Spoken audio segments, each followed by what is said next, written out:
बहुत बहुत धन्यवाद आपका। आपने मुझे बजट पे अपनी बात रखने का अवसर प्रदान किया। मैं अपनी बात को शुरू करते हुए बहुजन समाज में जन्मे सभी संतों, गुरुओं और महान पुरुषों को नमन करता हूं। साथ साथ मैं भारत की महान जनता का भी धन्यवाद करता हूं कि उन्होंने लोकतंत्र की रक्षा इस बार की है। सभापति महोदय, पिछले 10 सालों में सरकार की नीतियों के कारण गरीब और गरीब हुआ और अमीर हुआ है, यानी गरीबों और अमीरों के बीच फासला बढ़ गया है। सारे देश की संपत्ति को चंद अमीरों के हाथ में दे दिया गया है। ये हमारे संविधान की मंशा और समतावादी समाज के लक्ष्य के खिलाफ है। अतः हमारी नीतियां गरीबों के पक्ष में भी होनी चाहिए। जातिगत जनगणना, SC, ST, OBC यानी कि जो बहुजन समाज के लिए आज जीवन मरण का प्रश्न है, इसके बारे में कोई बात बजट में नहीं की गई है। इसके बाद जनसंख्या के अनुपात में बहुजन समाज को सभी क्षेत्रों में हिस्सेदारी मिलनी चाहिए, तभी बाबा साहब अम्बेडकर का जो सपना है समतामूलक समाज का, वो पूरा होगा। महोदय, एक ऐसा विकसित भारत है जिसमें आज भी सफाई कर्मचारी को पक्की नौकरी नहीं मिल रही है और उसको गटर में उतरने के लिए मजबूर किया जा रहा है। उनके लिए कोई अलग से बजट नहीं है। बजट बन सकता है अगर सरकार चाहे। SC, ST को जो सब प्लान मिलता था, SPC का जो पैसा मिलता था, वो बजट से हटा दिया गया है। साथ साथ देश के स्तर पे आशा, आंगनबाड़ी, भोजन माता, ग्राम सेवक, PRD जवान, होमगार्डों के मानदेय में बढ़ोतरी नहीं हुई है। ऐसा कुछ भी नहीं दिख रहा है कि उनके जीवन में खुशहाली आ जाए। इनका मानदेय बढ़ना चाहिए। विधवा, वृद्धा, विकलांग पेंशन प्रत्येक महीने 500 रुपए से बढ़ाकर 5000 रुपए की जानी चाहिए, क्योंकि महंगाई बढ़ रही है। देश में प्रधानमंत्री जन कल्याण योजना के तहत SC, ST, OBC और मुस्लिम को कितने घर दिए गए, इसका कोई आंकड़ा सरकार के पास नहीं है। देश में इसी तरह SC, ST, OBC के लिए कितने परिवारों को शौचालय की व्यवस्था कराई गई। आज भी सिद्धार्थनगर जैसे जिले और तमाम जिले जो हैं, वहाँ शौचालय की व्यवस्था नहीं है। इस पर ध्यान देना चाहिए। देश भर में SC, ST, OBC के जो रिक्त पद पड़े हुए हैं, बैकलॉग भरना चाहिए। सरकार ने कुछ नहीं कहा। ये कैसी विश्व की 5वीं अर्थव्यवस्था है जिसमें आज भी SC, ST पे अत्याचार हो रहा है, महिलाओं के साथ रेप हत्या हो रही है। NCRB का डाटा पढ़ेंगे तो खून के आंसू रोने पड़ेंगे। युवा बेरोजगार है, सड़कों पे 80 करोड़ लोगों को 5 किलो राशन में जीवन यापन करना पड़ रहा है। जो बजट SC, ST को मिलता है, मेरे दाएं तरफ जो साथी बैठे उनको बुरा लगेगा, कर्नाटक में 14,732 करोड़ रुपए इन्होंने दूसरी योजना में लगा दिए और मध्य प्रदेश में आपने 95 करोड़ रुपए जो है दूसरे बजट में लगा दिए। हमारा जो मिलता है उसको तो मत छीनो भाई। MSP की लीगल गारंटी कोई बात नहीं हुई है। किसानों को जो 6000 रुपए मिलते हैं उसको बढ़ा के 12000 रुपए करना चाहिए और फसल बीमा जो है उसका सारा प्रीमियम सरकार भरे, किसानों पर बोझ ना लगे। रिजर्वेशन प्रमोशन में लागू नहीं किया गया, पुरानी पेंशन को बहाल नहीं किया गया, इस पर चर्चा नहीं हुई। देश में मनरेगा समय न्यूनतम मजदूरी की दर 700 रुपए होनी चाहिए। समान काम समान वेतन पॉलिसी लागू होनी चाहिए। जो रसोई की चिंता करते हुए 500 रुपए प्रति सिलेंडर से ज्यादा के दाम नहीं होने चाहिए, जो महिलाओं को राहत मिल सके। बिजली के दामों में भी कमी होनी चाहिए। बेरोजगार युवाओं को 5000 रुपए भत्ता मिलना चाहिए, जो बेरोजगार युवा जो है अपनी पढ़ाई या अपना खर्चा उठा सके। मैं अपने क्षेत्र के विषय में महोदय आपसे कहना चाहता हूं कि पश्चिम यूपी में नगीना में एक एम्स बनना चाहिए, एक IIT बननी चाहिए, एक IIM बनना चाहिए। नगीना लोकसभा में उद्योग धंधे लगने चाहिए। नगीना की कताई मिल जो है उसको पुनः शुरू कराना चाहिए। RRTC जो योजना है सरकार की, उसको मेरठ से आगे बढ़ाकर मुजफ्फरनगर, सहारनपुर से नजीबाबाद नगीना होते हुए उसको नगीना तक ले जाना चाहिए। साथ साथ नजीबाबाद से मुंबई के लिए एक ट्रेन चलनी चाहिए और नगीना, श्योरा, किरतपुर में रेलवे के ओवरब्रिज बनने चाहिए। सभापति महोदय, सामाजिक न्याय मंत्रालय को 13,000 करोड़ रुपए दिए गए और जनजाति कार्य मंत्रालय को 13,000 करोड़ रुपए दिए, कुल 26,000 करोड़ रुपए।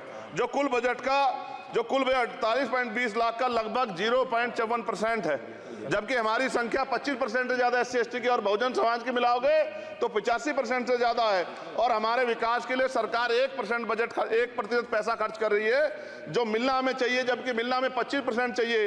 ये ऊंट के मुंह में जीरा के समान है, कहावत हमने बहुत दिन सुनी थी। पिछले लंबे समय से हमारे साथ धोखा हो रहा है, लेकिन अब ये नहीं चलेगा। चंद लोगों की तराजू से देश के संसाधन नहीं बटेंगे। इस देश का बहुजन समाज बर्दाश्त नहीं करेगा। संसाधन का बंटवारा संख्या के आधार पे होगा। माननीय काशीराम साहब नारा लगाए थे, ना तो वोट हमारा राज तुम्हारा चलेगा, और आज हम कह रहे हैं ना ही वोट हमारा और नोट तुम्हारा चलेगा। इस बात का भी ध्यान जो है सरकारों को देना पड़ेगा। आपके माध्यम से सरकार से मेरी एक मांग है, सरकार इस योजना का लाभ भी अपने आप ले ले, सरह भी ले ले। कि 1 लाख रुपए सालाना बहुजन समाज के अत्यंत गरीब परिवारों को दे। 10 लाख करोड़ रुपए खर्च होंगे, लेकिन इस 1 लाख रुपए की योजना से एक झटके से एक परिवार गरीबी की रेखा से ऊपर आएगा और इनके बच्चों को कुपोषण खत्म होगा, अच्छी शिक्षा मिलेगी, महिलाओं को सम्मानजनक जीवन मिलेगा और इससे वास्तव में सबका साथ सबका विकास का नारा सार्थक होगा। अगर प्रश्न ये होगा कहां से आएगा, तो उसका जवाब ये है कि जब अमीरों का 16 लाख करोड़ रुपए माफ हो सकता है, कॉर्पोरेट टैक्स का घटाकर लाखों करोड़ रुपए का चूना सरकारी खजाने को लगाया जा सकता है, पेट्रोल डीजल के दाम 10 गुना एक्साइज ड्यूटी बढ़ाई जा सकती है, तो गरीबों को सरकार पैसा क्यों नहीं दे सकती। महोदय, समय आ गया है, अब निजी क्षेत्रों में आरक्षण की व्यवस्था होनी चाहिए। SC ST OBC को निजी क्षेत्रों में आरक्षण मिलना चाहिए। और मेरी आपसे ये भी मांग है, क्योंकि अब समय की मांग है और देश तेजी से आगे बढ़ रहा है, तो मैं कहूँगा कि सरकार का जो सबका साथ सबका विकास का नारा लगभग वो असत्य महसूस होता है, क्योंकि अल्पसंख्यकों में मुसलमानों, जैनों, सिखों, बुद्धिस्टों के लिए कुछ दिख नहीं रहा, उनकी कल्याण कोई योजना नहीं है। मदरसों को जो बजट मिलता था वो कम कर दिया गया है, आर्थिक तंगी से लोग मर रहे हैं, इंटर्नशिप की बात हुई है, परमानेंट रोजगार नहीं है। और दिल्ली में क्या हुआ बच्चों के साथ कल, उनकी सुरक्षा की जिम्मेदारी क्या है, वो आए तो बनने थे IAS IPS और बन क्या गए, लाशें बन के गए, यहाँ से कोई ध्यान नहीं दे रहा है, किसी की नजर नहीं है। साथ साथ मैं आपसे ये भी आग्रह करूंगा कि हम ग्रामीण क्षेत्रों से आए लोग देश से बड़ा प्रेम करते हैं और हम ये महसूस करते हैं कि सरकारें हमें सुनेंगी, सरकारें हमारे बारे में सोचेंगी, लेकिन ऐसा महसूस हो जाता है आज़ादी के 75 साल बाद, और जिसको अमृतकाल कहा जा रहा है, आज भी SC ST OBC के लोगों पर अत्याचार हो रहा है।